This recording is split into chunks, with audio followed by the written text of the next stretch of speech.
Big Rab Show Podcast is kindly sponsored by G1 Reeds. They are the champion's choice, with many bands around the world playing G1 products, providing everything you'd need to hit the circle or the big stage. So, check out g1reeds.com as they keep the lights on here at the Big Rab Show Podcast.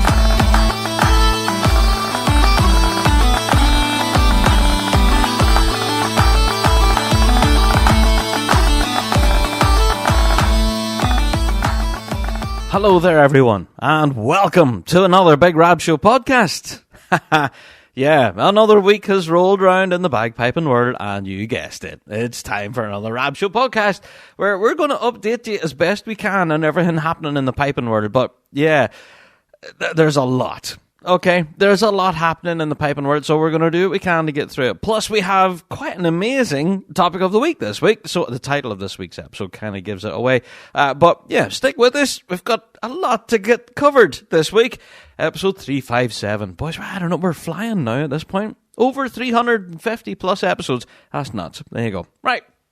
Let's get into the introductions then. First of all, if this is your first ever Big Rab Show podcast, then you are welcome. We are the show for the bagpiping folk, reflecting everything in the bagpiping world, be it Celtic music, folk music, or indeed our bread and butter, competitive piping and drumming. Each and every week we're here talking about what we know and love to be the music of the Great Highland Bagpipe and its people. And yes, like every other podcast out there, we do have a Patreon. So, if you would like to, you don't have to, but if you would like to, you can go over there, click on support, and get your hands on loads of extra stuff. Now, there's loads, way too many for me to even start listing here. Yeah, you're all going to be scunnered with me reading the list, but trust me, there's a wealth of stuff over there on Patreon.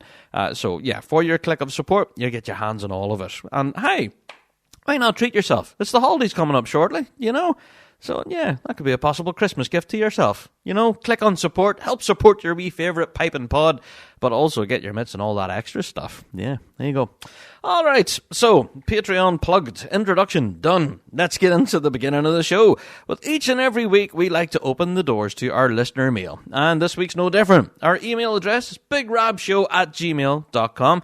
That address again, bigrabshow@gmail.com. Now, for those of you that managed to listen to last week's episode, where obviously it was quite a huge episode for us, we were announcing the winners of the Big Rab Show Awards. Yeah! Very exciting stuff. And yeah, I have to say again, thank you to everyone who reached out. And yeah, we got tons of emails on that saying that it was a lot of fun. And congratulations to our winners. We also got some hate mail as well to say, these guys should have won. Oh, this band should have won. That product should have won. This, concert should have won. Whatever. We got so many emails on all of the categories, not just one of those that I just mentioned. But yeah, we got a lot of emails from folk who were really angry that people didn't win. And our answer to each one of those emails, we did answer every one of them. It took some time. But we did. We emailed everybody back and we asked, did you vote for them? Yeah, the public vote was open for like 2.5 weeks. It was plenty of time. And so, yeah, we did ask all of those people who complained, saying, oh, why didn't this thing win? Why didn't that win? Did you vote for them? And to date, out of all of the emails sent, we've got 0 responses. So that kind of tells me something there, doesn't it? Yeah, so to everyone who took time to email us to complain about the Big Rab Show Awards that certain things didn't win, well, hi, there's always next year, you know? And that's just the beauty of the Big Rab Show Awards. It does run all on public interaction. So if you do want your favourite band, product, beard, concert, bass drum, whatever it is, if you do want your favourite to win, you must vote for them. Every single vote counts. Especially in some of the categories this year, where really the difference between winning the prize and not winning anything was like 1 or 2 different votes in some categories. So, yeah. But, yeah, shout out to all of those people who seen fit to spend time to email us. Thank you. We got a lot of great positive emails as well, so thank you, everyone, for that. But for those who were complaining, then, hi, I guess there's always next year. You never know. All right. Let's get into some other listener mail following last week's podcast. And I did mention that we would get some emails on this, and it was talking about Rab's rant. Oh, I knew I was going to get some correspondence on this. I just knew it.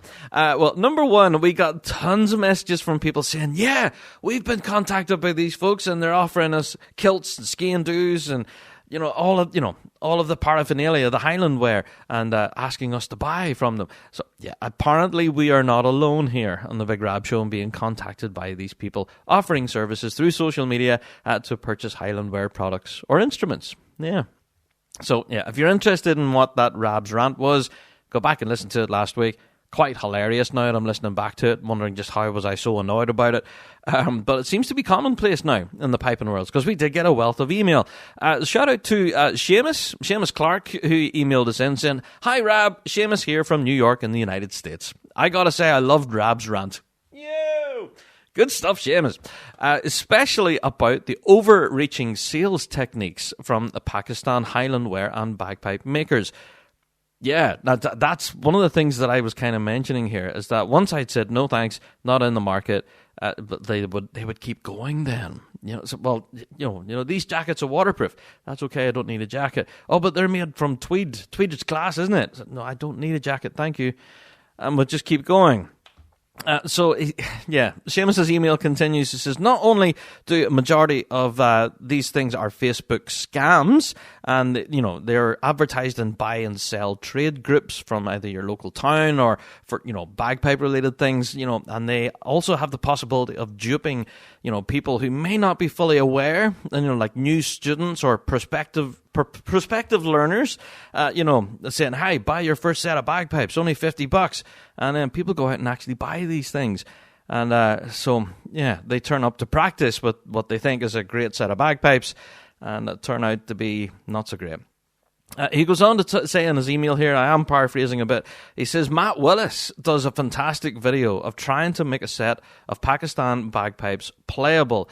And I must say that he was more than patient on this topic. So, yeah, I have to say, I've watched that video now. Following Rab's rant last week, I did get the link sent to me, and I did watch Matt's video. And to be fair, he tried everything possible.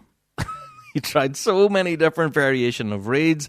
It was crazy, the amount of work that he went through.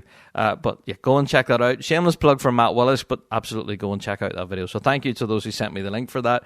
Very enjoyable. It was an interesting experiment, So, yeah. He goes on to finish his email saying, love your show. It's the first thing on in the patrol car on Sunday mornings, and I'm excited to see what comes next on Rab's rant. I know, me too, Seamus. And hi. Good morning on Sunday morning if you're listening to me right now, Seamus. There you go. So, I don't know. It's one of those things. These online companies from Pakistan and India who do specialize in Highland wear and making bagpipes and instruments and stuff. Yeah, I have not had personal experience buying these myself, so I can't really talk about the quality of them, but I have watched now Matt Willis's video of trying to make a set of Pakistan bagpipes work, and it did seem to be incredibly difficult for him. So, not for the absolute beginner, I have to say. We got another email here from Gavin. He says, Dear Rab, I love listening to your show in Seattle, where I play pipes in the Elliott Bay Pipe Band. Oh, there you go. Shout out to Elliott Bay. Good stuff. He says, your rant today was great. Good. But the name Rab the Ranter is already taken. Oh, it's apparently a long time ago. Check out the song and pipe tune called Maggie Lauder. Maggie Lauder. That does sound familiar, actually. Yeah, so there you go. If the title's already been taken, fair enough. There you go. On the other hand, maybe it's about time to revive the name. There you go. Yeah, possibly. Thanks for your work and enthusiasm, Gavin. No problem, Gavin. Thanks for getting in touch. So, yeah, we did get quite a number of emails, pretty much on the same kind of irk, but no shout-outs for bands and stuff. Basically telling me that they loved Rab's rant and that we should definitely bring it back to a future show. So, absolutely. If I get really annoyed about something in future, I'm just going to unleash it here on the pod. All right? Warts and all, completely unedited like I did last week. And, I put it up last week and I was a bit worried about it, actually thinking, God, man, I think I might have overstepped the mark there a bit. I kind of just let it fly. But it was good, though. Yeah, you folks out there really seem to love it. So if you didn't catch it, it's on last week's episode. It's at the very beginning. We have a fantastic interview with Reed Maxwell and Grant Maxwell as well. We find out all about their new book. And then we have Rab's rant. And then we get into the fun stuff with the Rab Show Awards. So go and have a listen to last week's pod. It's quite fun. All right. So that's it for listener mails. Quite a lot this week. But if you have your own listener mail, then you can always send them in to us. Yeah, bigrabshow@gmail.com. That address again, bigrabshow@gmail.com. There you go. All right. So you might have guessed it's that time of the week again. It's time for Word of the Week.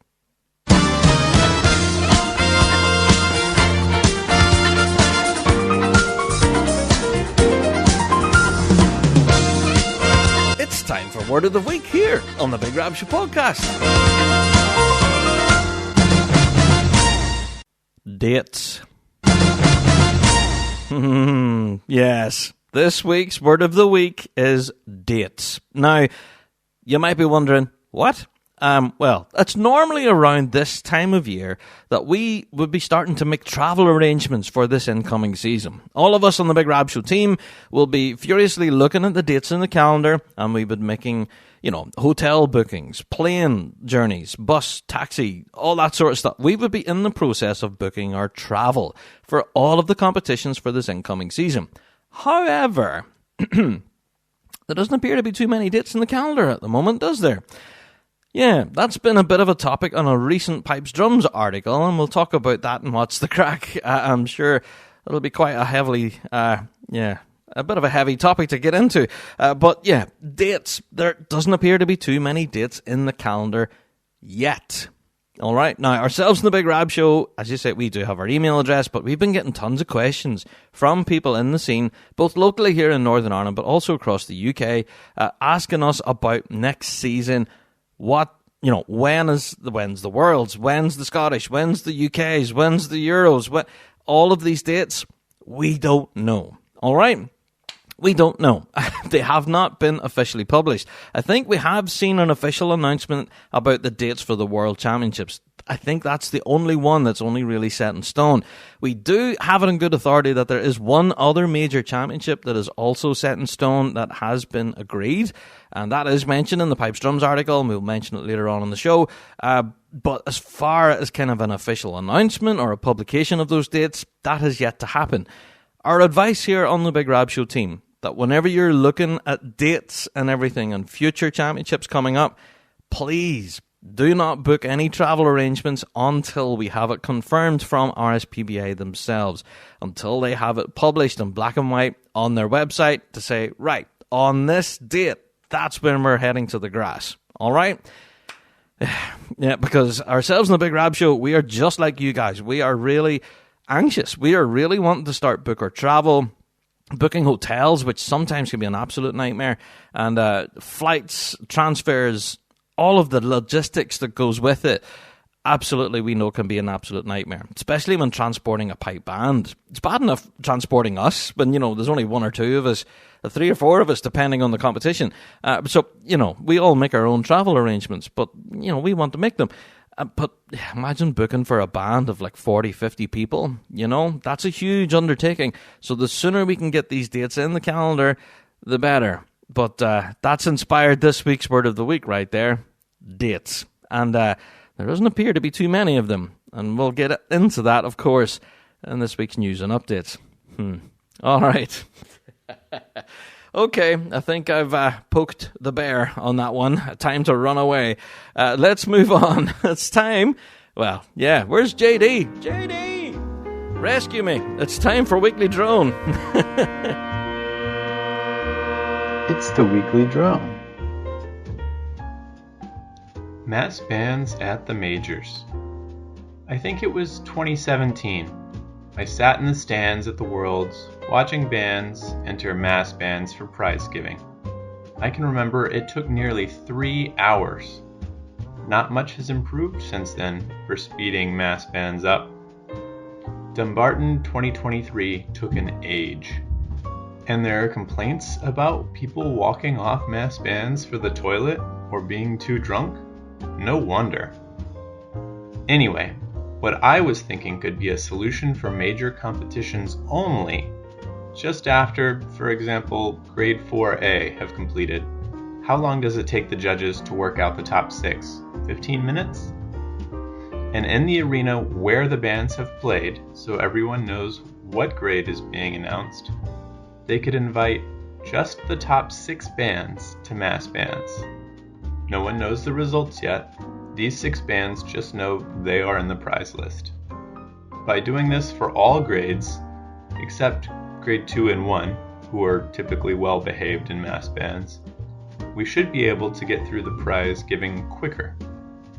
Bands that didn't get their names called out can go home if they wish, but they do not enter mass bands. Winners only on the field, where the positions are announced to one and all. The winning mass bands must understand, as a winning band, they are on their best behavior, and must stay at attention right to the end. But with fewer bands, this surely would not be an issue. Mass bands over and done with, 20 minutes. I'm sure the center bands that must play for ages will be pleased with this solution. I know the public want the spectacle of mass bands, but waiting around for hours is ruining the day for everyone. Faster, smoother, and only the best bands on the day are at mass bands. Your thoughts, please.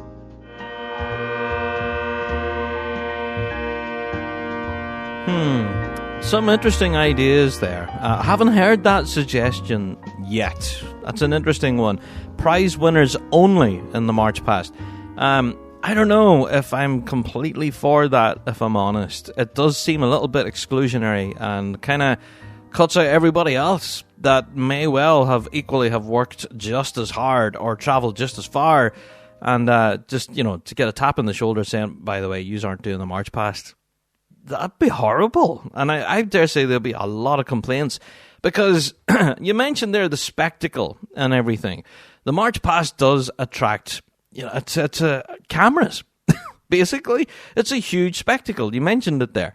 And that's definitely something that, the Pipe Band Association, be it a local branch or be it headquarters when they're throwing a huge major, this is absolutely a stellar opportunity for the press to take photographs of bands marching in and, 20, 50, 100 odd bands in one place at one time. It's a huge spectacle, and to build that spectacle does take time. Now, I do know for bands that if they were to get that tap on the shoulder to say, here, you guys are picking up a prize today, you're doing the March Past. Absolutely. Yes, you did mention that they would be well behaved because then they would have guaranteed that they're walking out of there with a trophy. Yeah, I do get that argument. And yes, it would take a lot less time because you're talking 6 bands in each grade. That will easily be done within 20 minutes, half an hour. Yeah, I get that. And it's a fair argument, I guess. But whether I'd be absolutely all for it, no, I'm not convinced. But because the opportunity to march on with your band in front of your crowds, you have supporters there, of course, as well, but also in front of the appointed chieftain and the bigwigs of the day as well, also can be a point of pride for a lot of bands as well. So there is that. I do understand March Pasts have been a real bone of contention over the years, especially this past year, where, as you say, the World Championship March Past did take just over 3 hours, I think, from the very beginning when the first band marched on, and that was the centre bands, and then, 3 hours later, but by the time they get everybody packed in, they started the speeches, all of that. Everyone was pretty exhausted by that point, but everyone was just running on pure adrenaline because there was an opportunity of lifting a major there. So everyone was on tenterhooks waiting for the results. So I guess that's one of the big motivators to keep people in that, arena, I guess, is to, well, if you leave, you're not going to find out who wins. So I just don't know. See, this March Past thing, we've been talking about this now on the show for quite a number of weeks. Weekly drones, we've been getting a number of them now. So whoever that weekly droner was, thank you for your thoughts and your suggestions. I'm just not completely convinced that would work. But, we have received a wealth of ideas on how to fix the March Past. All right. Now, one person has suggested, this was quite an ingenious idea, I thought. But one thing that takes a lot of time is whenever the prizes are read out and they're announced, all right, is everyone walks up, collects their trophy, little photograph, shaky hands, pat on the back, on you go. And you have to do that for all 6 prizes, including prizes for piping and for drumming, and in some cases you get prizes for bass section as well, M&D, and all of that takes time. Everybody has to go up, shaky hand, photo for the press, that takes time. And some bands also delay in sending up a representative to go and pick up a trophy if they have won. So that also kind of causes a bit of a logjam where everyone's standing around waiting on, come on, who's getting the 3rd place trophy? Oh, they're still shouting and cheering. Come on, come up here and get your trophy. We're all waiting on you. Meanwhile, everybody else just has to wait. So that whole process of the actual collecting of the trophy, the photograph for the press, and all of that does take time. And there has been chat about possibly streamlining that and making it more efficient, a little better, I guess, and, helping it move along as quickly as possible, while also giving people their opportunity for their moment to shine, That moment of being up on the stage and lifting the Jubilee trophy and banner absolutely is an iconic moment, but, stepping up there and lifting any trophy in any grade is absolutely an iconic moment for that band, that individual. So it's one of those things. Do you kind of steal time away from that moment and make less of it, or do you let it exist as it is? It's a very difficult one, isn't it? So, yeah, I don't know. I dare say we're going to get more listener mail on this, but how do you fix the March Pass problem? Now, it's also been suggested that the way it's done in the US is possibly a good working solution that shows you that it can be done quickly. Now, I thankfully have actually been a part of this. I was in Stone Mountain Highland Games years ago now at this point, 2019, and I seen how they did it. They bring on like 5 or 10 bands at a time. They bring them all on at once. So you all march in together, you're all playing one big mass band score, one big tune, and you're there. You just walk in, and that's it. And they just list off the bands. Right, that was this guy, this guy, this guy, this guy. And that's it. Everyone gets a shout, everyone gets an opportunity to march on in front of people, everyone gets a chance to play something. And, and then you're there. You stand there, you get your prizes, you go home. But the march in process it takes 10 minutes? I guess. It takes a pile of organising to get everybody into the correct ranks. That's a bit of a mission and a half. But whenever we were there in Stone Mountain, we had Kevin Conquest looking after us, and he was an absolute pro. He said, right, stand there, don't move. And that was it. You do exactly what Kev says, But Kevin, real professional, and was really efficient in getting us all levered through there. So the United States way of doing it, honestly, I think is a shining example, and I don't know. I think we have tried it here in Northern Ireland, and it did work to various different degrees of success. But yeah, I don't know. Perhaps it's a model we could look at for future competitions. I don't know. The March Pass problem. It's something that we're going to continue talking about here on the Big Rab Show pod. I have no doubt. Until the season approaches us next year, yeah, it's one of those ones. So if you do have your own suggestions, of course, email them into us, bigrabshow@gmail.com, or you can send on your own weekly drone and let us know your ideas. How do you believe we can make March Pasts more efficient? Yeah, it's an interesting one, but not an easy one to solve. Yeah. All right, well, you've lasted this long on the pod, it's time to fly on. It's time for What's the Crack?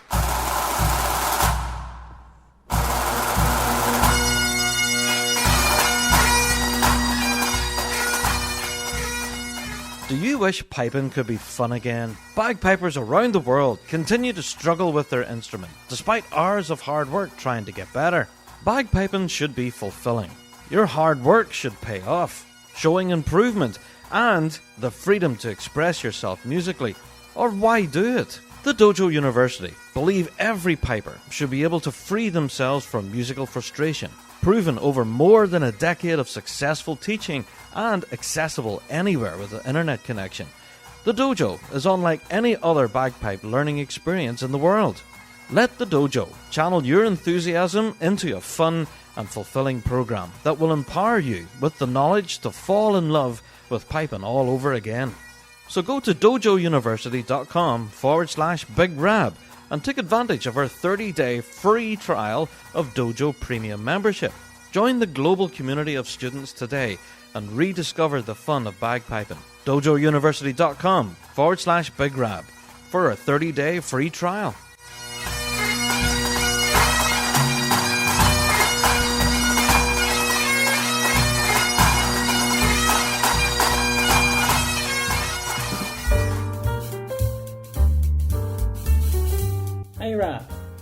what's the crack this week? Rab, what's the crack this week? Hi Rob, what's the crack this week? Rob, what's the crack this week? Rob, what's the crack this week? Rob, what's the crack this week? Rob, what's the crack this week? Rob, what's the crack this week? Hey Rob, what's the crack this week? Yes, indeed. Time for What's the Crack. And, let's talk about that article that come from pipesdrums.com talking about the possibility of only having 2 majors this season. We'll talk about it. We also have the results from the Sunbelt Invitational event. Oh, that was exciting. We also had the first Sandy Jones Memorial Amateur Invitational competition as well, and we've got results from that too. This weekend, November the 18th, sees the Livy International Solo Drumming Invitational. That's all happening this weekend. Very excited to talk about that. Oh, that's going to be a corker. So, enough of me delaying at this point. Some big stories to hit this week, so let's get into it. Let's get into all the news and updates then, shall we? McLennan Bagpipes by North Carolina artisan instrument maker Roddy McLennan from Euston, Scotland. Proud supplier of bagpipes, small pipes and chanters to Ali the Piper. One-of-a-kind instruments, crafted from the finest materials, using traditional skills for more than 30 years. Attention to detail and dedication to the highest standards of quality guarantee you a bagpipe which is more than just a musical instrument, but also a work of art. Custom made for you in a variety of wood with the widest range of profiles in the industry. Repair, restoration, replacement, refurbishment services also available. Check out bespokebagpipes.com for more information. McLennan Bagpipes, born in Scotland, made in the USA.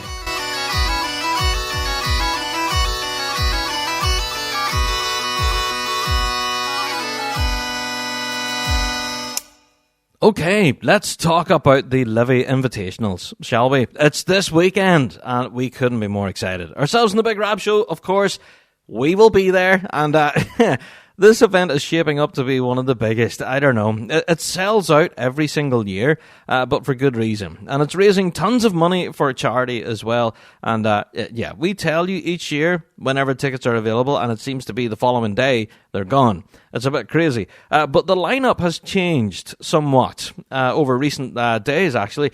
We managed to publish a bit of an update there on November 7th, where the update, it's moving and shaking. All right, so let's go through it. For the MSR competition, we have Glenn Crichton, Tommy McAndrew, Craig Fullerton, Ryan King, Simon Grant, Les Galbraith, Darren Brown, Mackenzie Forrest. We had Cameron Spence, Callum Burns, Kerr McQuillan, and Cam Lawson.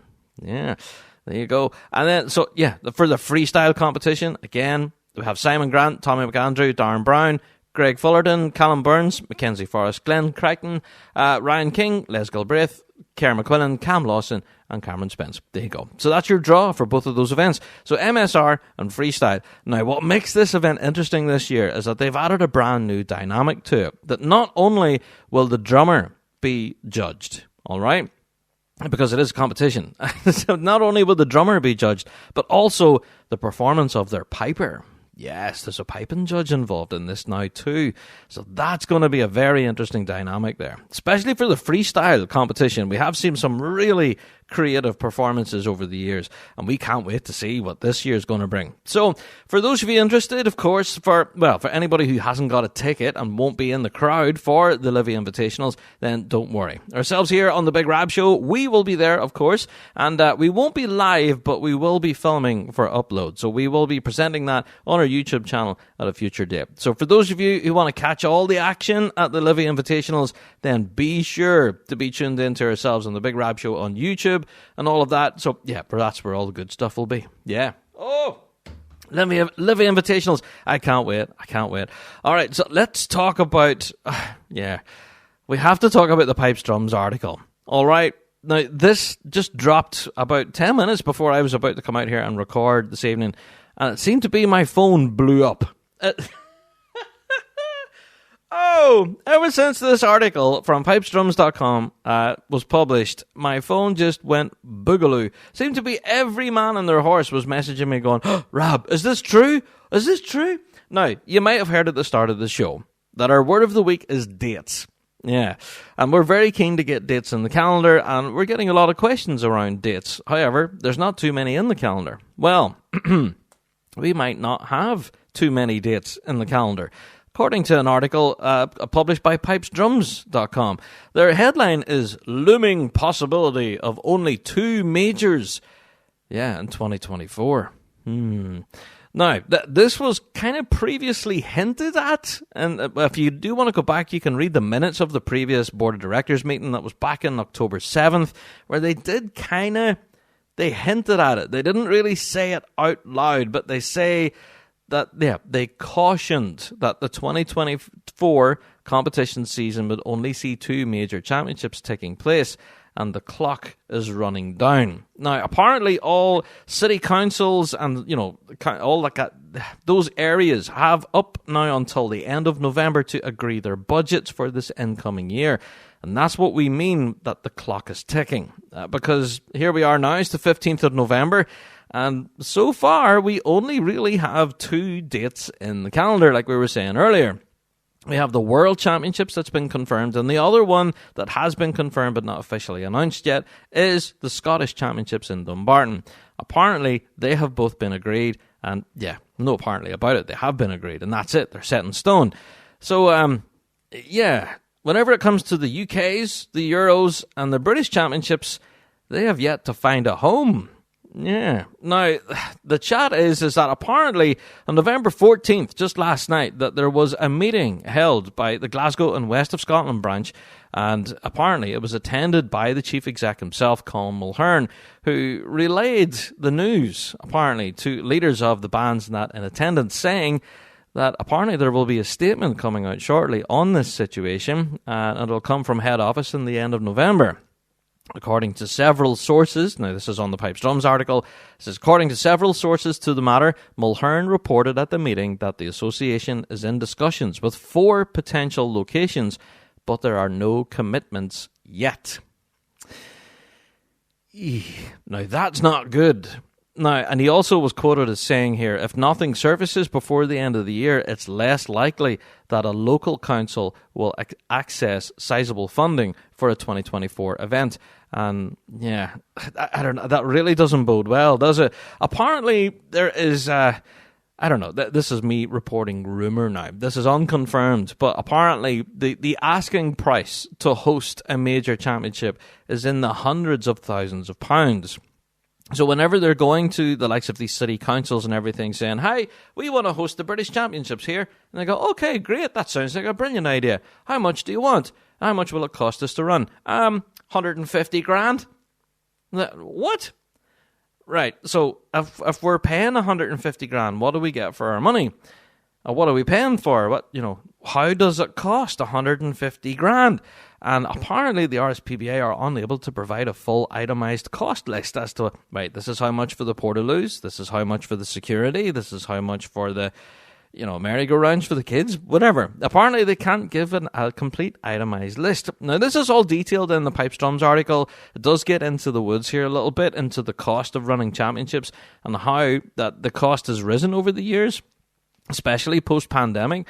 But, the commentary that we've seen online, especially in our comment section on the Big Rab Show, is that they're making comparisons with, like, the Kyle Games.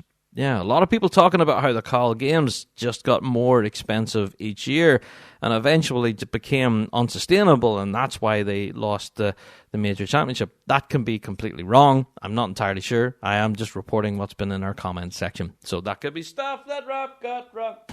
Absolutely. But at this point in the season, we are absolutely hungry for dates in the calendar, all right? And this report does not bode well. Whether there is a pile of truth in it or not, we don't know. It is pipesdrums.com reporting from an insider. Apparently, there's an inside source. Obviously, he doesn't have to disclose who his source is, but it doesn't bode well. And a lot of people are bitterly disappointed with this. Imagine having a season with just 2 major championships in it. I don't know. I don't know if it's in the rule book or anything, or is it in there? I don't know. their terms of reference that they have to provide so many majors per season. I don't know. That might be something I've read and completely got wrong. But yeah, to have a competitive season next year in 2024 with just 2 major championships, yikes. I don't know. I really hope that this is just, again, reporting on rumour and stuff that is just still in the works, because we do have until the end of November until we do manage to secure funding for these council areas, and they may well say, well, hey, right, we've got 200 grand sitting in the kitty there, we can absolutely host a major championship in our town, city, location, whatever. But yeah, it does pose the question as well, that why not outsource these competitions to outside companies? Yeah, it's been suggested before. I think, similar to the Glasgow Life that run the World Championships, they're an outside promoter, an independent contractor that do host the Worlds each year. RSPBA are the facilitator of that, but Glasgow Life are the company that actually run it, and they put it on each year. So could that be something RSPBA could explore for other major championships, outsourcing it to other companies for certain areas? Don't know. But at this point, we are now mid-November, and we have 2 dates in the calendar for majors, and we're hoping on hope that we get another 3. So, folks, don't worry. We will keep across all of this. Please don't pay too much attention to all of the online commentary. There is a lot of it. There's a lot of what I like to call dung flinging. There's a lot of that happening as well. But I would kind of urge people to keep cool heads and hope that this statement that we're about to receive from HQ at the end of the month will be good news. I'm always the optimist. Maybe that's my biggest problem. But, there are some people who are absolutely pessimistic about this situation, and things just seem to be going from bad to worse. And, yeah, we can see that happening. Absolutely. But we do believe every cloud does have a silver lining. Will this be the catalyst now for change, perhaps? I don't know. That's also been suggested in some of our online commentary, where a lot of people are so bitterly disappointed with having just possibly 2 major championships, that will this now be the driving factor for people to attend annual general meetings? And perhaps, yeah, we'll see a shake-up in the management of the branch, not the branch. They might see a shake-up in headquarters. There you go. I just about got my words out. But yeah, I was reading, you must attend your branch meeting in my script, so that's what stuck that word in my head. So yeah, that's my advice. If you're anyway concerned about this and having only 2 major championships in the calendar, then absolutely have your voice heard at your local branch level, and then also have your voice heard at headquarters level when the AGM rolls around. There you go. That's all I'm going to say. That's where these big decisions are made. So if you do want to affect change, that's where you go and do it. Yes, make your voice heard, cast your vote, and all of that kind of good stuff. Yeah. So will this be a catalyst for change? Don't know. It's really bitterly disappointing if it is only going to be 2 majors. We'll say that. But we are hoping that this is just, it's a work in progress. We do have up until the end of November, a couple of weeks now, but the clock is ticking. And the pressure is on the RSPBA bigwigs to get everything in line to have a season ready for us. So we're holding on to hope. I'm the optimist. I am the eternal optimist. I reckon, we'll have 5 majors, no bother, and we'll all meet each other in Glasgow for the Worlds at the end of the season, and we'll celebrate together. And then you'll all go, ha, Rab, I remember when you said you were worried. Do you remember that? And we'll laugh about it.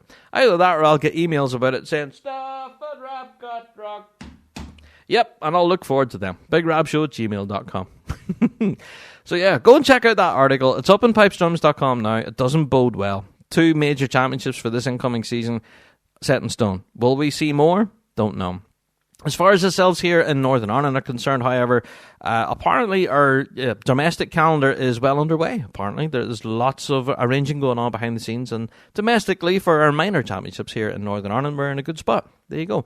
Apparently other branches throughout Scotland are in a similar position as well. They're all, busy, furiously planning away in their minor competitions and all coming together quite well. There's been no complaints there. That's just the major championships, and headquarters appear to be struggling to get agreement there from council areas. Is the price too high? Is the investment not worth it for some areas? Just don't know. Have to wait and see. Anyway, dedicated a lot of time to that topic. That's possibly a full topic of the week right there. But go and check out that article at your leisure. All right. Okay. Let's fly on. Well, I want to talk about the Sunbelt Invitational competition that took place. Yes, this was back in November the 11th, of course, in Florida. And the overall winner on the day was Bruce Gandy. Yo! Go on, Bruce, you legend! Great stuff.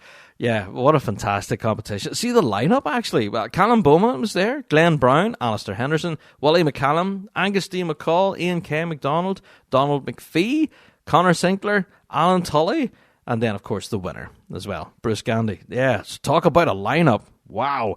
So, yeah, Bruce managed to lift the professional Pembroke overall. Second was Callum Beaumont. Ian K. McDonald was third. Glenn Brown, fourth. Fifth was Wally McCallum. There you are.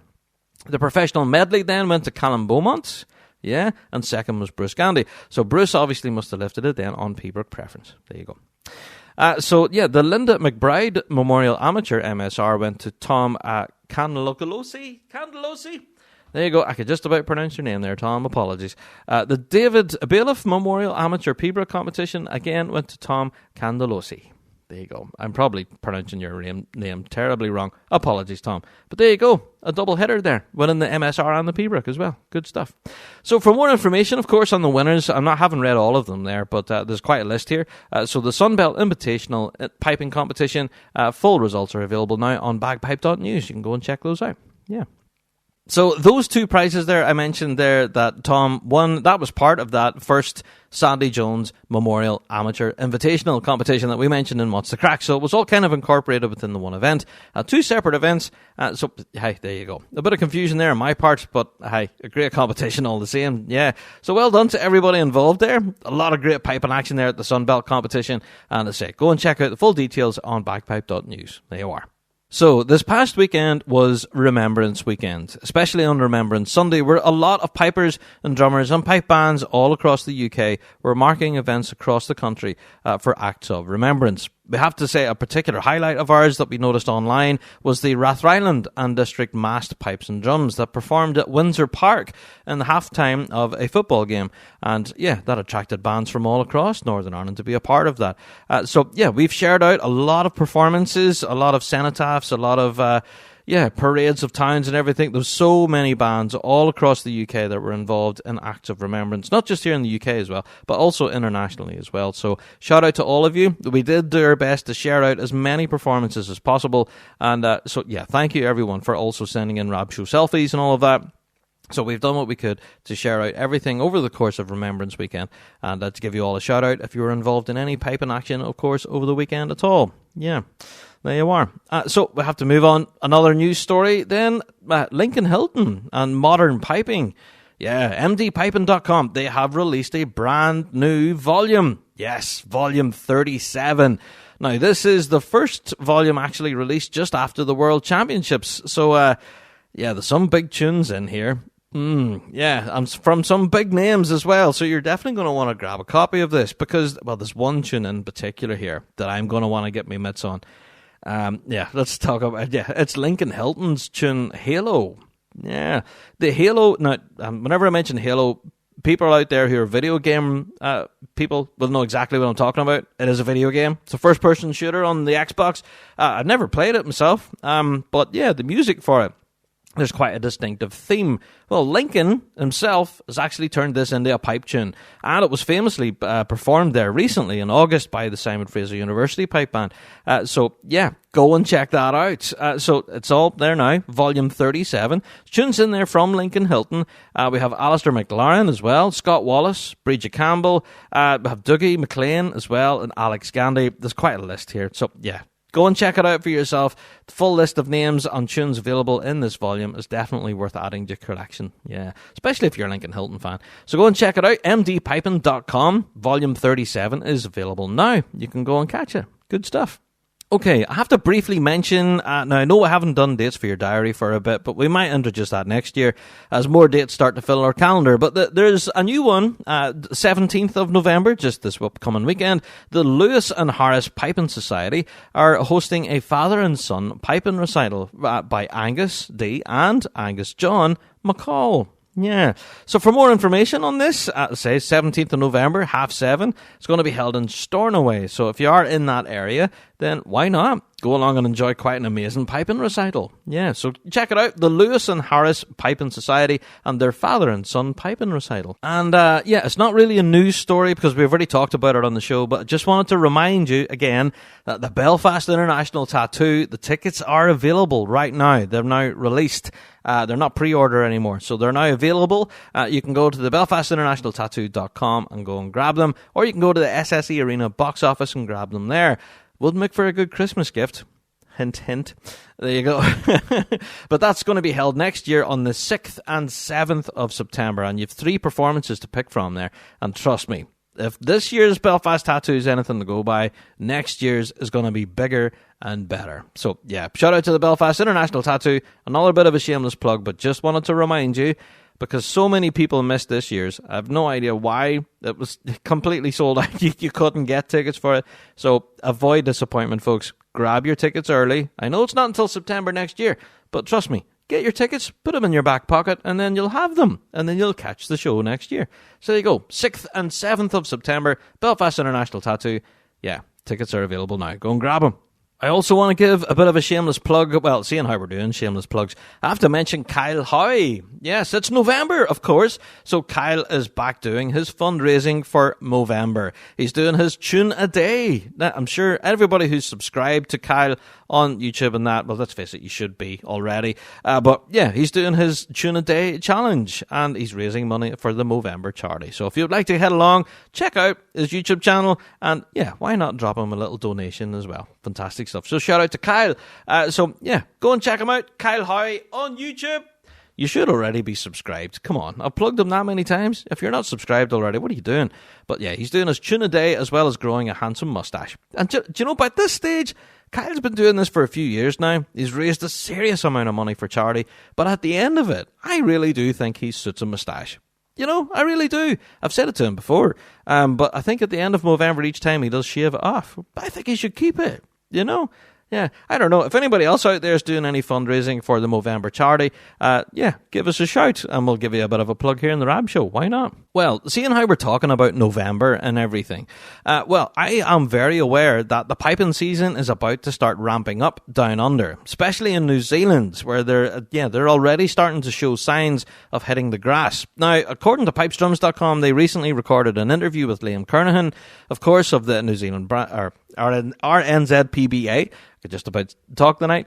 But yeah, go and check out that video actually, where Liam does talk about the state of the piping scene currently in New Zealand, and it's in a very healthy place. So he does talk about the season kicking off good and proper in New Zealand now within the next week or two. So yeah, very exciting times. So if anybody listening to the show right now is aware of the dates in the calendar for the New Zealand season, please do get in contact with us. We'd love to know when these events are happening, and then of course be able to draw people's attention to them. So if there are any video footage, any live streams, of course, we know the New Zealand Nationals are coming up.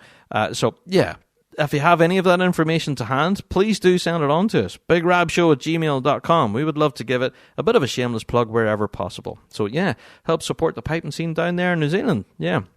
Now, listening to the interview held with Liam Kernahan, yeah, we have to agree. It's in an extremely healthy place right now. You know, we live streamed the New Zealand Young Piper of the Year competition, and it was so successful. Some of those performances, man, they were just incredible. And if you haven't caught that live stream, by the way, you can go back and watch it all. It's on our YouTube channel. The Young New Zealand Piper of the Year is a stellar competition and really displays the wealth of talent there in New Zealand. So, yeah, I can't wait for the New Zealand season to open its doors. There'll be a lot of great piping action for sure. So, yeah, we just want to know where and when and all of that stuff, so when we can join in. So, yeah, let us know. bigrabshow@gmail.com to our New Zealand listeners. Let us know any dates for your diary. Okay. Another date for your diary. The B-Mus Piping Degree students, they're going to be holding a piping degree showcase. I love this. They hold this every year. And the piping students that are, studying for degree in bagpiping, this is such a treat, honestly. So, yeah, shout out to the National Piping Centre. For more information on this, go to the National Piping Centre's website. It's going to be held on the 4th of December at 7 p.m. in the National Piping Centre. Now, whether there'll be details of any online portion of this where you can tune in and watch it online, Hasn't been anything announced just yet. I really hope that there will be, because they have managed to live stream it in previous years, and it's such a treat. Such a wealth of great talent coming through that BMUS piping degree program. Yeah, I'm looking forward to this. So there you go, 4th of December in the National Piping Centre. Tickets are available if you want to attend in person. They're a tenner. But yeah, go and check out the National Piping Centre's website for further information. And yeah, here's hoping that there will be an online element from it. So yeah, I'd be really interested to tune in to watch that. There you go. Okay, so before we get into this week's topic and everything, there's a couple of other stories I just want to get kind of levered in here. I have to give a shout out to Livingston Caledonia Pipe Band. Yeah, they're running a bit of a prize draw at the moment. Yeah, would you like to win 2 brand new sets of Mar bagpipes? Yes, please. Absolutely. Well, yeah, as part of their fundraising prize draw, then that's the prize on offer. 2 brand new sets of bagpipes from Mar Bagpipes. Why not? So, I don't know. They're a brand new pipe band. They're trying to get themselves established and pay for things like uniforms, drums, instruments of all kind. They're giving away 2 sets of Mar bagpipes. So they absolutely need your help for fundraising, for one. But this prize, wow. So go and check it out. You can go and have a look at Mar Bagpipes online.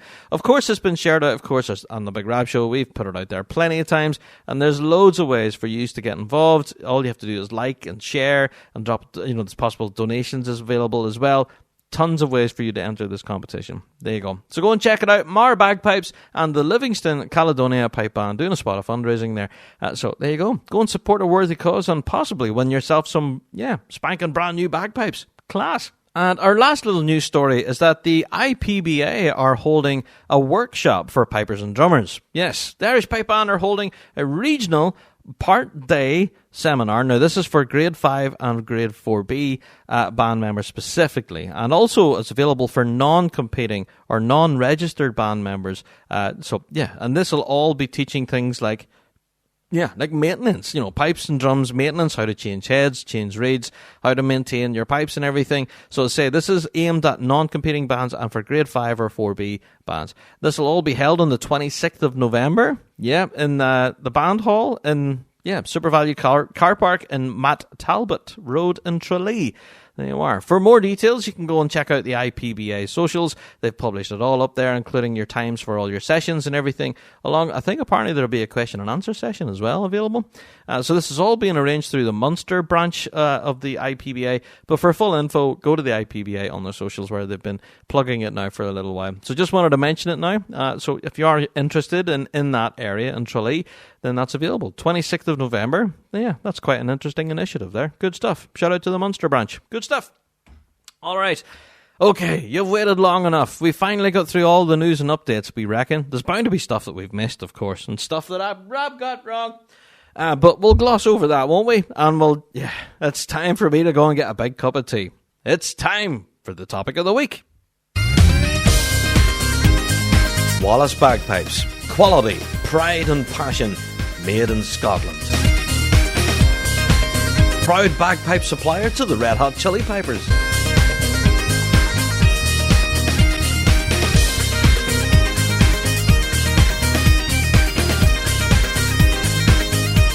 Visit wallacebagpipes.com for more information or contact your nearest dealer.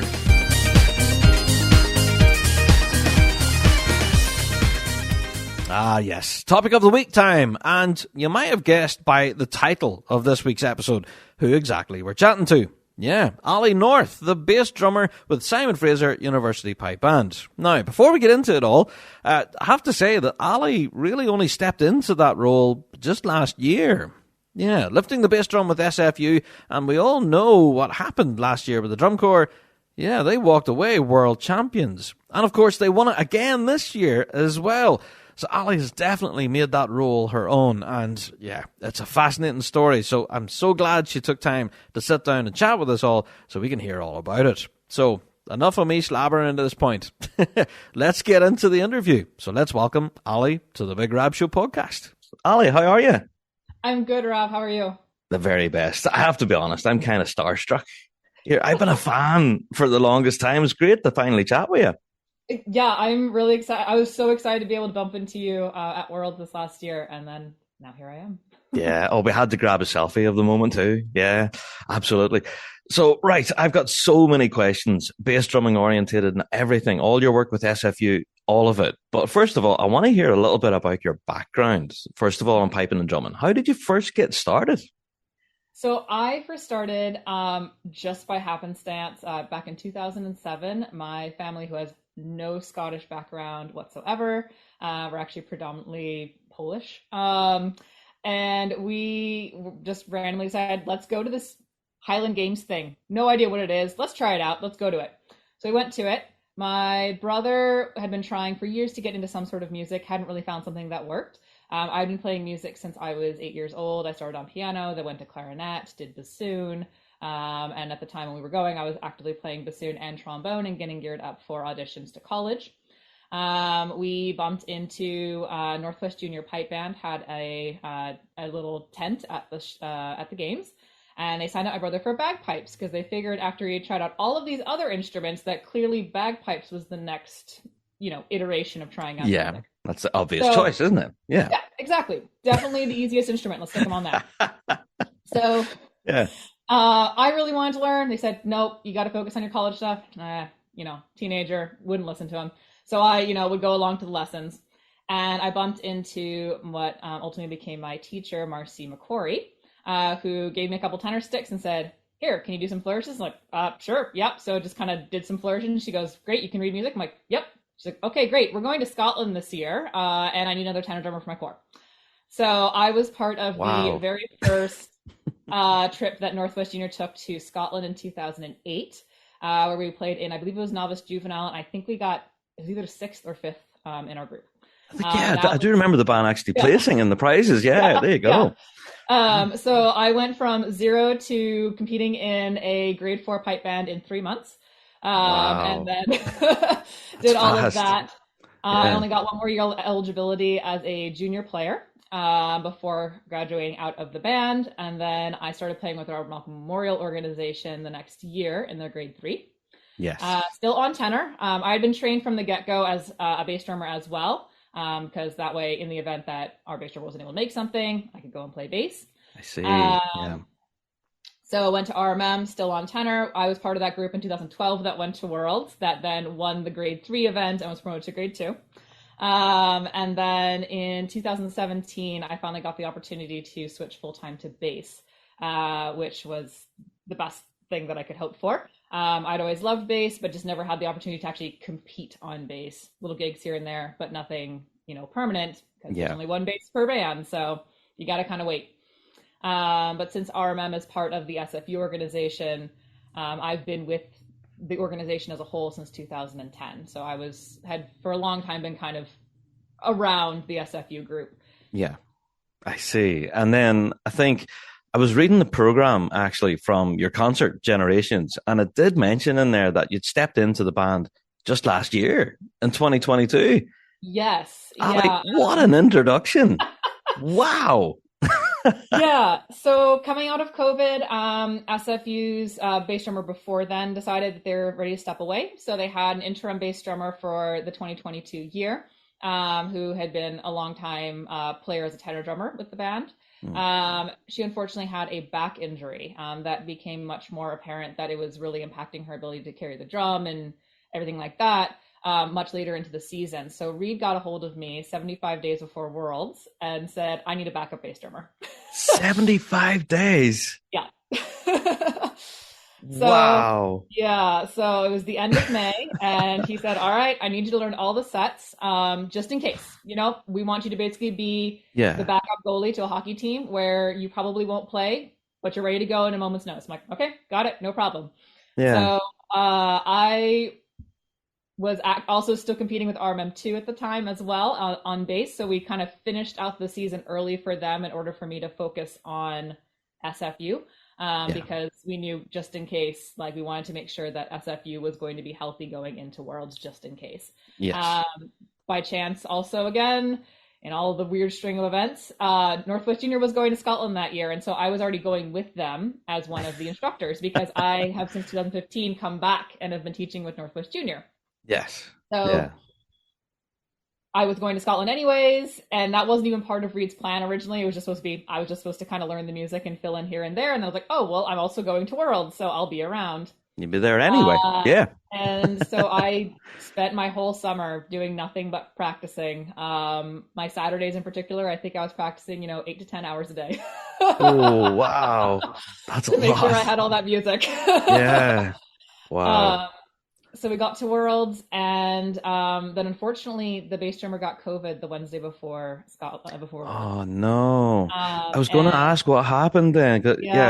It's never good news, if you have to bring a backup in. Yeah. Exactly. So it all worked out that I was around. I was in the neighborhood. Yeah. So they had me fill in on bass on the Wednesday and hadn't told me yet. They just kind of were like, all right, you go play for the day. So I was practicing all day long. That was the first time, particularly that video that came out of us on the green. We filmed that. That was my very first time in Scotland on the bass for SFU. We were so excited by that. We were wondering, who's that? And but there you go. That was your first run with the band actually on the park. I had been on the bass a couple of times when we were back home, and I did actually get the chance to play 2 runs at our last Highland Games before we went to Scotland, just in case. Right. I very gently bullied my way into saying, could I get a run, maybe 2 at Seattle before we head out, just in case, because I'd hate for something to happen. And then my first run is at the green, and that would be just could be a train wreck. I want to avoid that. Yeah. As I was sort of sitting there thinking, I don't have a lot of time to be ready for Worlds, but the very minimum, I don't want to let the band down. However that works out. Yeah. So stepping into that role in one of the biggest weeks in piping, and then to walk away with the sash for the first time, that's bound to have been an intense period of time for you, Ali. Yeah. Oh yeah. No, at the same time, honestly, I had a lot of kind of imposter syndrome for the last year because it sort of felt like I had handed in the group project with my name on it. Everyone had put in all of this work ahead of time. I stepped in the last 48 hours and then we get the sash. So I kind of had this moment of, did I really truly earn it? So actually coming back this last year and securing it again was really, really, really affirming for me to know, it's you earned it. It's okay. It's deserved. Yeah, absolutely. Well, I have to say, I know I can understand those feelings. As you say, you stepped in at a last moment there, but listening to the performances of SFU, especially from a drumming perspective, outstanding. It's been so enjoyable listening to you guys. So I need to talk about your drumming then. Clearly, you have a musical background because you have your own sort of musical voice in there. Your approach to bass drumming then, how do you approach it then from a musical standpoint? Is it rhythm first, music first, combination of both? Well, obviously I get my scores from Reed, and then, first take a look at them, and I'm listening, the way that I was trained even from the get-go by Marcy was you can't ever hope to understand any of the midsection scores unless you know the snare part and the piping part, period. Because we are the link between the two groups. And so if you don't know both parts, then you shouldn't be in the circle. There you go. Sound advice. Yeah. So Marcy always taught me, and it's what I teach my students as well. She also still teaches in the Northwest Junior, that you need to be able to hum the piping parts, and you should be able to kind of, in your own way, sing the snare part. You should know how it goes. So that way, regardless if you're joining the pipers and the snares aren't there, or you're joining the snares and the pipers aren't there, you can immediately just jump in and know where you are. There you go. Yeah, that's really sound advice now. There's plenty of bass drummers I've played with throughout the year who just see their role as like a metronome. I'm there to keep time. Yeah. But I think what we're finding now, especially in the upper grades, grade 1, grade 2, grade 3A even, we're starting to see bass drummers develop their own voice and sound. Is that something that you actively worked on yourself, Ali? Yeah. I mean, at the end of the day, yes, we are sort of the metronome. We're the heartbeat of the pipe band. We have this big, low, booming sound. Yeah.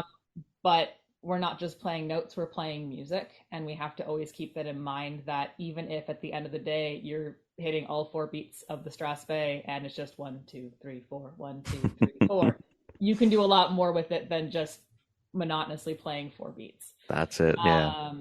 I took a lot of my inspiration from Catherine Tawes. Now Catherine Martoni, But so when I was first trying to figure out what my personal style was, I would just sit there and watch endlessly videos of anything I could find of her, to figure out, how was she hitting this? Where was she hitting this? What's the sound she's getting? That sort of thing. And really, honestly, mostly the arm motion to make sure that I was getting it. Because initially I wanted to be just like her. I mean, she was in my backyard. That's who I grew up watching. Even though I started a little bit older age, but that was who I watched. And I was like, yeah, that's what I want to do. And then over the years, it's now morphed into my interpretation of the music. But I still like to harken back to kind of old school bass drumming, where you'll see it's not as common. I do a lot of upward swing motion. Which is much more of like old school bass drumming. And so kind of doing a mix of the upstrokes and downstrokes get very different sounds off of your drum. And it's what I teach my students, particularly for like strass bay idiom, is if you just do down, up, down, you automatically will get a strass bay idiom without any effort whatsoever. That's it. You're strong, weak, medium weak. That just comes naturally. Yeah. So I have to say, the Generations concert, I did mention it earlier, but being in the audience for that was just amazing. What was it like being on stage that night, Ali? I mean, I know that you use this word probably 500,000 times when you were doing your podcast for the World's Day. Oh, the incredible. Yeah. Incredible and wow, I think were the two main words there. But no, it was, especially with the Armadillo, a bigger location. Not that, the Royal Concert Hall also would have had the same, awe-inspiring moment of like, oh my gosh, I'm on this stage and I'm doing this. But there's all these extra tiers that go beyond where you can even see for the Armadillo, and they just keep going up and up and up with seats. And just hearing like the roar of the crowd every time we would do a set, and it still is different playing on a stage than obviously when you're outside. So it was so much fun that the time period just whizzed by. Like I was like, oh, it's 11 o'clock at night now. That's it. Yeah. You guys were total rock stars then at that point. I think, everyone really enjoyed the show. For me, musically, I think the band were absolutely singing. And there was a few highlights for me that I want to talk to you about. That wasn't really unpacked as part of the show, sort of in the program and all the rest. And Bob did talk about it a bit on stage, but one of the biggest talking points on the night was the Desert medley that you guys played. Oh my God, the roar of the crowd that come up after that. What was it like playing that? Well, in terms of like the actual music itself, we had this score that was written much more traditionally and, from yesteryear. So, when we were trying to put it together, I had to keep reminding myself, don't do anything fancy, don't do any, additional stuff. Which was kind of nice in a way. I didn't have to like really overthink the set within reason, of course, but it was more of thinking about trying to be respectful of the time period that this medley came from. So you're having a much more simplified structure for the bass part. It's no less impactful. It's just very different than what I currently play. So, it took a little bit for us to get together, the whole thing, because we were so used to doing our SFU thing. And there you go. We want to be respectful of the time period this set came from, including sticking Reed at the far end. And we purposely picked the youngest snare drummers of the corps to play. So all the individuals that were on the stage outside of Reed were the youngest players in our corps, and we purposely did that because of. I see. There you go.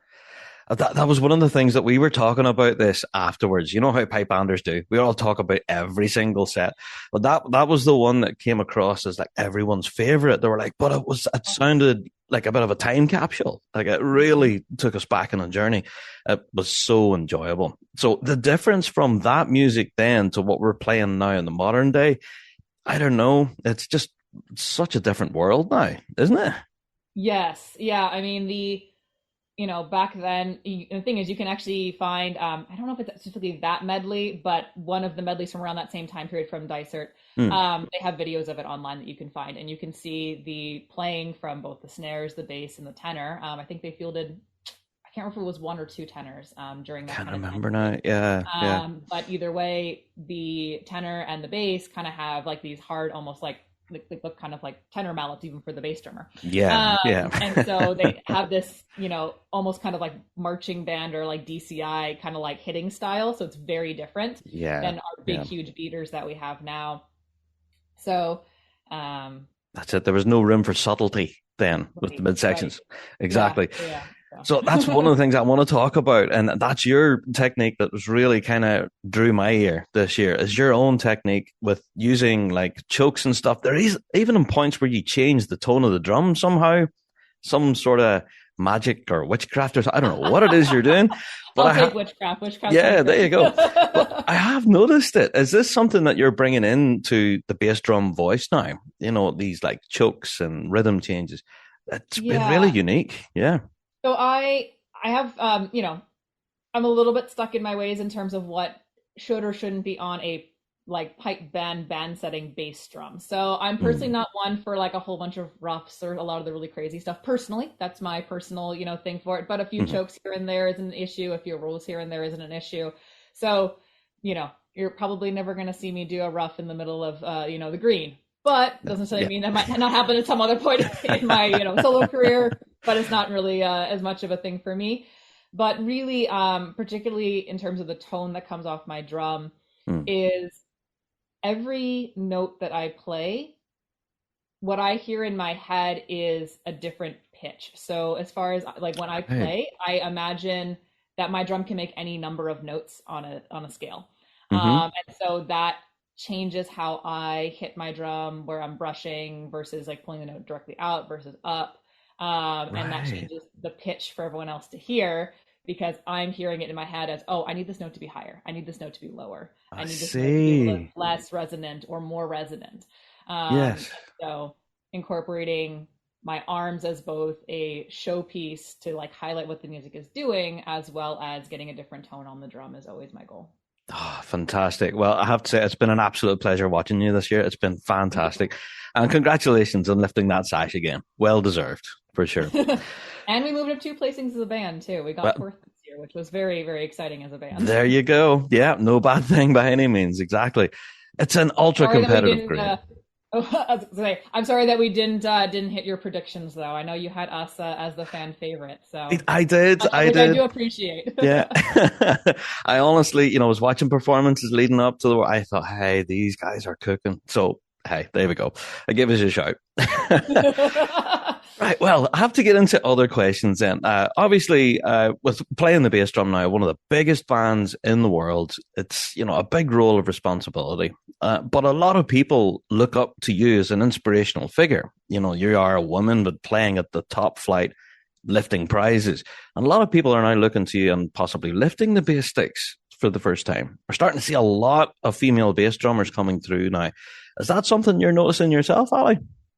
Yeah, I would say probably about half of the students that I have, both in Northwest Junior as well as my private students, are women for bass students. I think it's honestly, it starts at the home as well, where people are saying women can do anything that they want to do, which is great. And so you have these kids that, I wanted to go play bass. Great. Here's a pair of sticks. Let's go. As you said, with myself in the position that I am, seeing individuals that look just like you is really, really important. So, just the other day we had the open house for Northwest Junior, and the first thing they saw is that half of the instructors are women. And so they go, you go. Oh, okay. There's people that look like me that I can do the same thing as them because they look like me. Yeah.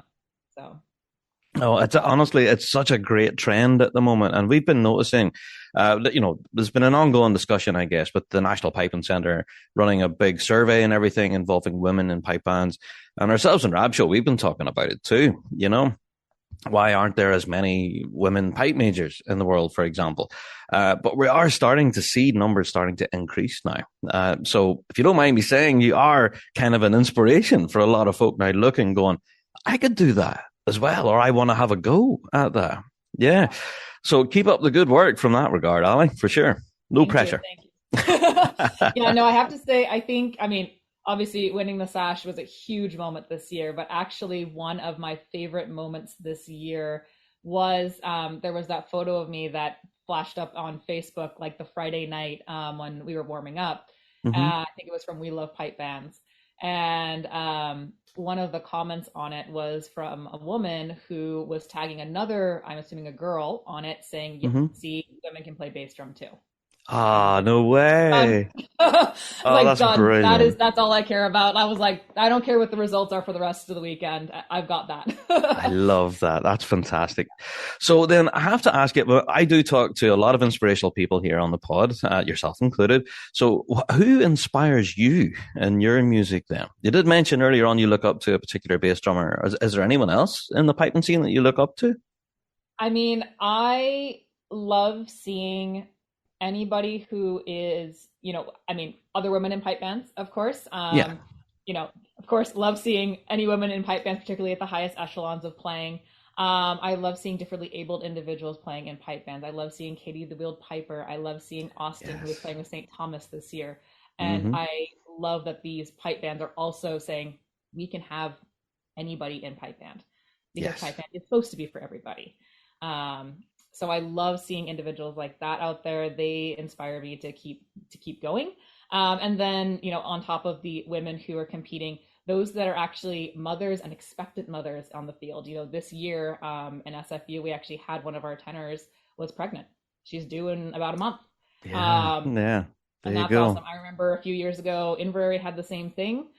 We've had pipers in our band as well who were expectant and were playing at Worlds. And that's awesome that you can literally gestate a whole human being while also be out there winning awards at the highest levels. So. Absolutely. It is possible. That's it. And as you say, definitely inspirational figures for sure. Yeah. So I have to say a huge thank you for joining us on the show this week. It's been a real pleasure hanging out. But we will be having a future conversation, I think, about women bass drummers. I think this is definitely a trend that we want to see continue rolling into this next season. And I don't know, would you be up for joining us for a chat about that? You up for that? There you go. Excellent. We'll have to gather a whole dose of you together and then talk about bass drumming. Not a bad thing. Yeah. So I don't know. I have to ask about Generations again. Obviously, there's rumors flying around aplenty. I'm not going to ask you, is there going to be an album or anything? But I have to ask about your favorite moment in the show. Have you got any particular favorite set? So first I'll answer the albums bit. The answer is I don't know. I will say though, at least that, honestly, I don't even know yet. I will say though that, I did record the entire thing, with my fancy recording stuff. So, nice. There are audio clips that exist, but I don't know what's going to happen with them. So, but I will throw that little carrot out there. We'll see what happens. I have no idea though. There you go. Wait and see. Those may stay under wraps, but they do exist. In terms of my favorite parts of the concert, probably two of them, or maybe three. I'll go for three. One being that my kind of bucket list tune to ever play was Beaches of Harris. And come on. What? Like, oh, man. So it's the bass part is certainly nothing, like crazy or out there or syncopated, but it is so key to the part, to the whole suite. Playing the Cosmos Cascade opener before we rolled into our brand new medley. And then another one that I'm rather partial to is actually the Halo set, because I was actually one of the that wrote it. Man, that was incredible. Yeah, that was definitely another highlight for sure. Yeah. The setup for it originally is just a piping piece. And so the pipers had started working on it. And when I realized that it was supposed to be from the video game, I was like, oh, hold on. There's a whole bunch of drumming in here. And so Alan says, okay, well, get me something. I was like, all right, done. So I wrote him that drumming part. And then with help some of the feedback from some of the other guys in the corps. And so that set was... brilliant. influenced it the way that I did. So, oh, fantastic! So, yeah, I don't know. There was way too many highlights in the show. We mentioned the Desert Man. There's so many other sets in there. If anyone was there in the audience to see the show, you know exactly what I'm talking about. Such an iconic show. So, congratulations on that front as well. Yeah. Rolling forward into 2024 now, obviously, SFU, you guys on a bit of a break right now, or are you preparing already for next season? No, we like to take a nice good break. A combination of it gives individuals time to take actual vacations and do what they want to do. We start kind of getting back into things, usually around in the next month or so. Sort of depends on the year. But yeah, in the next month or so, we'll start getting back to it. I'm sure we'll start having some more conversations sooner rather than later about when we want to get back in and that sort of thing. Our first gig is Remembrance Day in November. So we always start getting stuff going. I see. There you go. November, for sure. Excellent. Well, Ali, again, thank you so much for joining us on the podcast this week. It's been great talking to you. And thank you for the music. It's been such a great year. Thank you. Yeah.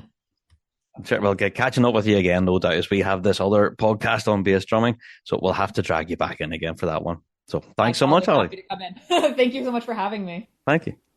There you are. Shout out to Ali North. Absolutely fantastic interview there, and really enjoyable. So we're going to have to get Ali back on a future show for sure, because we are going to unpack that a little bit, I believe. We'll get into all of that in a future podcast.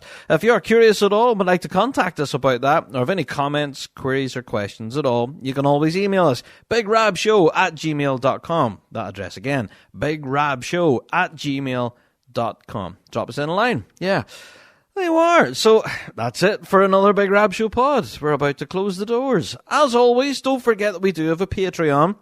So you can go and click on support, get your mitts on loads of extra stuff. There's tons of extras back there. And you also get some early exclusive sneak peeks as well. So, if you want to see what's to come up in future episodes of the Rab Show pod, then you can go and do that over there on Patreon. There you are. All right, folks. That's it. Another show in the can.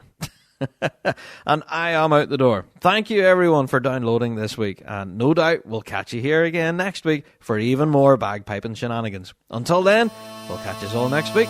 All the best.